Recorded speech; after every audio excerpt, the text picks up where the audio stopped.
வணக்கம். இன்று 84வது குறள்.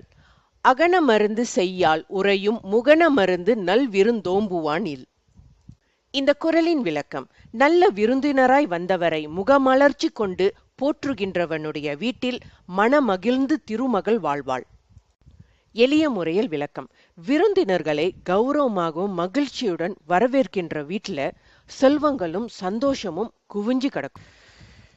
ஆங்கிலத்தில் விளக்கம்: Good fortune blesses the home of the person who welcomes guests with a cheerful and respectful attitude.